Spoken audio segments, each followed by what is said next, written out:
So, hello again. Yes, Teams Like Brighton is back, and we are very, very happy. It is the afternoon after the night before, and what a game it was on Sunday, Richie. You were there, you got to enjoy it all live in the action. What are your thoughts on the game?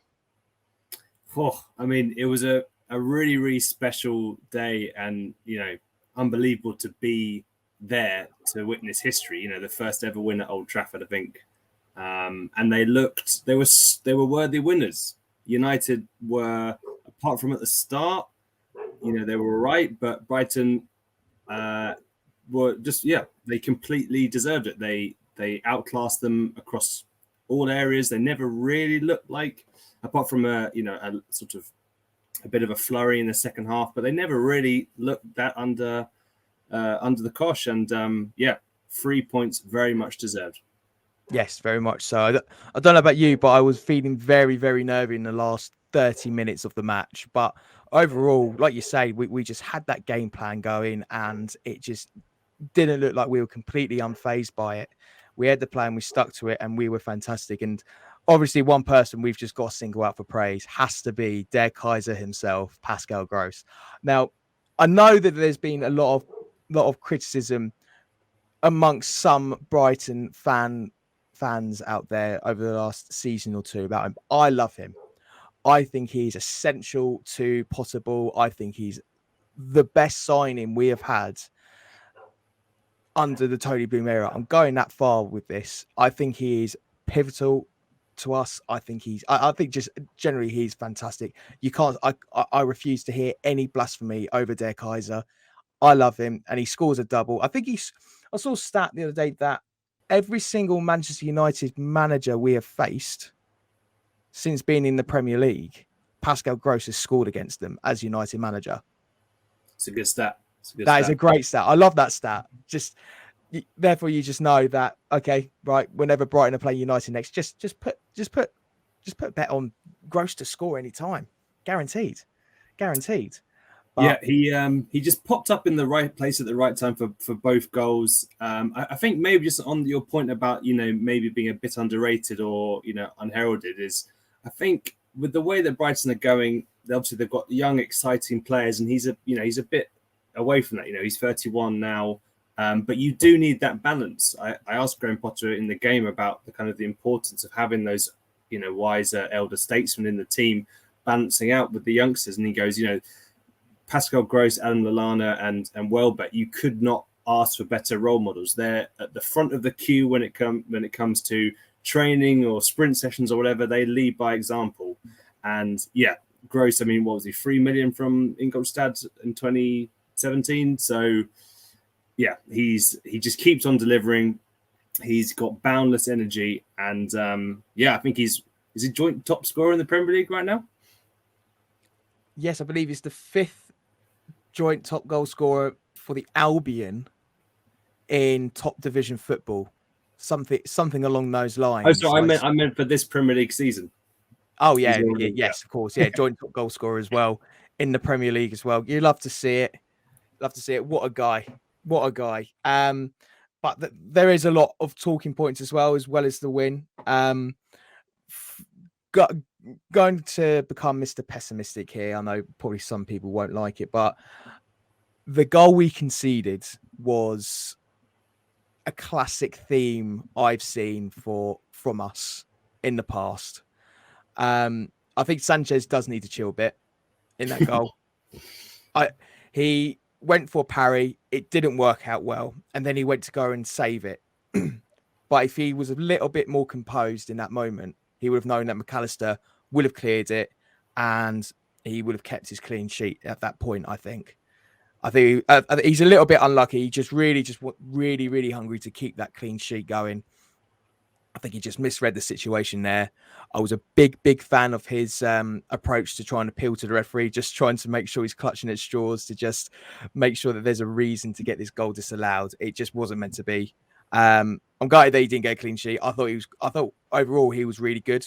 That the one-on-one save against Marcus Rashford. 99 times out of 100, that was a goal easily. And United would have got the momentum then. I reckon they would have got a point from that. But he just was superb in that moment. So he has these moments of just absolute brilliance, and then he just has a mistake in him. And I think that mistake in him is probably why he maybe isn't Spain's number one either. I'll go that far as well. Because De Gea hasn't been that great. Unai Simon isn't as good, but he's been quite reliable in Spain. But I think that's just something that Sanchez, he's a young goalkeeper as well. And I think he'll mature very quickly this season as well. I think we could see his best season yet. Everything just seems to be going the right way, I think. And we've got fixtures our way on paper. And if we can actually live up to that, I think momentum's going to be really, really good when next time we play against another top six side. Yeah, I think with the Sanchez incident, he made a number of good saves. I actually think the Rashford that was a fantastic save, but I think it was actually offside, so it wouldn't have counted anyway. But he wasn't to know that, but he spread his 6'5" frame, very, very well. It was a strange one. The corner comes in. I think Darlow's backing into him, and then he tries to knock it away, and he flaps at it, misses it, and then it's a little bit of a comedy of errors. And then obviously the ball's rolling back, potentially hit Darlow's arm, and then went towards goal. I don't know, but and then if he perhaps had just left it, or better just communication between McCallister and Sanchez, and Brighton probably would have cleared it. It was not a great one, but on the whole, I think he does have an error in him, but he's still a very, very good keeper. And I think if Brighton keep on to him for a couple more years or so, I think he'll get better and better. And just in terms of his pure athleticism, I think in Spain they call him the Panther. He's just, he's got his reach and in his spring is unbelievable. Such a fantastic shot stopper. I just think, in terms of, I do think he's got better at claiming crosses and commanding his area, but it's still an area that he can probably improve a bit. Yeah, definitely. We did mention him slightly in that segment there, but I don't know about you, but I am really enjoying Alexis McCallister in his new role in midfield. He seems to be converting the role that he had last season in with covering the space that has been left by Basuma, and he linked up really well with Moises Caicedo as well. I liked it as well. It was sort of like a James Milner role, shall we say? He's just picking up the little pieces, the little nudges that he needs to get in the midfield just to get the upper hand on the opponents, and he did that with brilliance as well. And I thought his distribution as well with the ball was just exceptional. Yeah, it's an interesting one. I think when you've got players who maybe grab the headlines, Moises Caicedo was fantastic. Pascal Gross got a double. I think he maybe did some of the more sort of unseen work that doesn't get the praise as much. But his pressing was fantastic. He was constantly sort of putting the likes of Bruno Fernandes and Eriksen under pressure, just making them sort of have to take an extra touch because he's closed down a potential, nice pass or layoff or something like that. But it's interesting to see if he will be what kind of role he might be, what his best role is, because obviously they've lost Yves Bissouma. It looks like they're not going to find a replacement for him. Therefore, are they going for the approach of, we've got a number of midfielders and we can rotate, and if one drops, one goes forward, and they kind of work together in a nice little cog. But those, as Graham Potter said, there were so many good performances. It's almost cruel to talk about one player, but another player who's really, really good and is coming to his own. And I really feel that it's important that Brighton get him down to a new contract, because he's out of contract in the summer of 2023. So he needs to be kept on.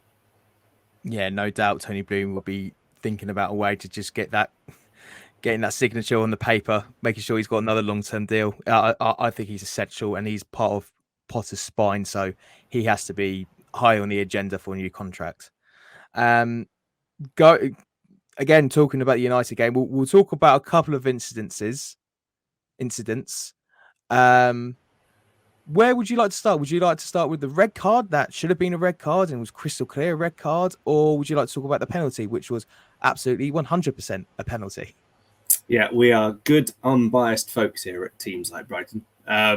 But yes, so on those instances, I'll start with the red card because that was the first one. Well, sorry, the non-red card in the first half. So yeah, Scott McTominay went for a sort of 50-50 with Moises Caicedo and caught him with his studs around the ankle. Horrible challenge, really, really nasty.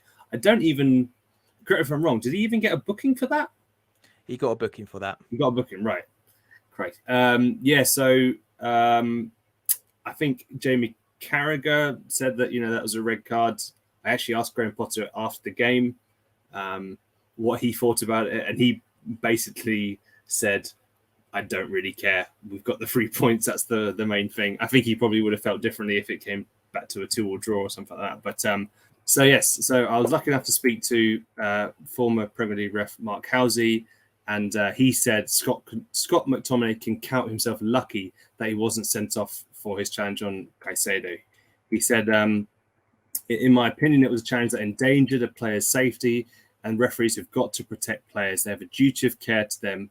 So on that front, I think he was fortunate to get away with it. And yeah, looking at the replays, it does not look good. Yeah, completely with you. I was always told, as a referee myself, and I apologise for anyone who watches this and will have to deal with me as a referee later on this season in the Brighton and Mid Sussex area.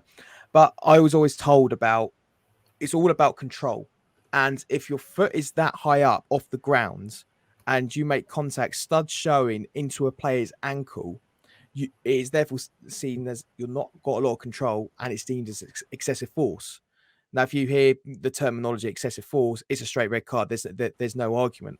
So I was quite surprised why McTominay wasn't shown a red card for serious foul play there, because to me that was textbook, and to a lot of people who are referees have always said, yeah, that's a textbook red card. Quite a lot of United fans on Twitter even said McTominay was very lucky, which surprised me as well.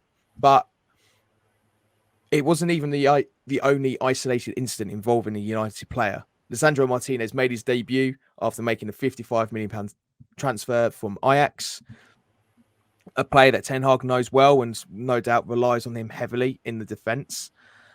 I have no idea what he was doing. I honestly, Welbeck's back was towards goal. He was facing towards the corner flag. You didn't need to barge in like that. There was no gain from that from a tactical foul perspective, because it was in the box, or the fact that there was no urgency for it. He could have just held up and just stayed there and just play a little bit of sort of like a physical battle there within the laws of the game. And Welbeck probably would have lost the ball or lost possession, or just had to recycle the ball towards the back at the Albion. So again, I'm really surprised that Martinez didn't get punished for that. I went through the back. There was no intent there of winning the ball whatsoever. It was a foul. It was a penalty. And I don't know, Richie, you were speaking to Mark Halsey. What did he say about it? Yeah, so he said he thought it was a nailed on penalty. I quote him here. He says, I don't understand how the assistant referee hasn't gotten involved. He's got a great view of the incident. And then he goes on to say, and in regards to this incident and the Welbeck one, he says, these are both clear errors. Paul Tierney had a great view of the incident, and I think Man U have gotten away with a couple of incidents. Had Man U got back into the game, I think the Brighton manager, Graham Potter, would have not been happy. So, yeah, pretty clear cut from Howsey on both of those. Yeah, well, there you go. Yeah, two very big instances that seem to have gone United's way, but the result not like didn't. him at Old Trafford, eh? Yeah, went against the grain, which I absolutely love. So, but at the end of the day, we got 3 huge points there. It's a perfect start for the Albion. Definitely got my prediction wrong. 2-2 draw I went for. Very close to it, but still got it wrong. Not that I'm complaining whatsoever. Richard, what did you predict? I think I went for a 1-0. You went for 1-0. Yeah, for 1-0. I'm more timid. Great stuff. Well, look, I think we need to talk about something else that was quite serious at United. Something that Richie was quite privy to. I don't know about you guys, but I mean, I'm partial to a piglet pantry pie. You can't go wrong with that. The Amex, or just some typical football burger van scran. But Richie here, well, he's blessed with a buffet of sorts here. But can we just talk about what's going on here? So I think the one that we're looking at, this is more the cheese options and the salad options. It was pretty darn impressive. But my attentions were a little bit to the left. Can we go? Yep. So this is a curry, lovely little curry. What is it? Is it a veggie curry? I think there was both. I think a meat and then a veggie one with rice and naan bread. But then if we go over one more, ta-da! So a classic Sunday roast. Yeah, it was very good. Although unfortunately, I'd had a fairly hefty breakfast, so I got to the ground at about 11:45. So I'd only eaten breakfast about 2 hours before, and then I saw this unbelievable spread, and I was like, "Oh no, I'm full! I can't eat." So I had to wait about an hour, and by the time my stomach had got itself into gear, they basically ran out of gravy. So, but the meat. That's your fault. That's your fault. Sorry, I know. I just don't have that extra gear sometimes when I'm stuffed. I just can't really do it. But I, lesson learned. But yeah, the beef was exquisite. So good. Yes, so this was very good. You're a fan of it being cooked properly, and that's in sort of like the medium rare section. I mean, we can get on open can of worms. I see a lot of pink in there, and I think pink is perfect when it comes to cooking a good roast beef. Yes, so I think I'm on the pinker side. On for steaks, I actually quite sometimes like it rare or even bleu. I'm all about the bleu. Oh wow, le bleu. So yeah, but then I'm not sure if you got this one as well. Also, so this was before the match, and then at half time, more food comes. And there was by any chance. Oh yeah, here we go. I mean, look at this! Isn't that exquisite little delicate thing? I can't even remember what it was. It was just unreal. Like it was just beautiful. It was I can't remember. I just sat there. Danny, just gonna go. You're absolutely speechless by it. I see a few slices of melon there. Is that a cherry on top? A black cherry on top? I saw Jamie Carragher running out of a couple of these to the press box. So yes, it was very, very good. And in terms of like setting the benchmark, this is unbelievable. And I heard one of my friends who used to be a sports journalist was saying about how some top journalists were complaining about the food at United, and I was just like, one, you're getting free food, you should never complain ever. No. This is such, a privilege. But then you get this, and I was like, surely this is not the stuff that they were complaining, or unless they just have unbelievable like Michelin star high standards. But it was beautiful. And then on the way back, there was a couple of sandwiches and pies. So for the journey home, I took a nice Manu meat pie and had that on the train home. So it was a glorious food day. Brilliant. I can't believe I love that how you've managed to compile this into talking about your food scran instance. So I'm looking forward to what's in store for the rest of the season and how that compares to United. Yeah. They've they're like, here's the bar, come join me. Now, one thing before we sign off, we've got to talk about it because it's typical when you record a podcast. There's always a big story that's going about, and that was the Marc Cucurella transfer saga. By the time our last episode went live, Chelsea announced in a way that I thought was quite amusing on social media that Cucurella is now a Chelsea player.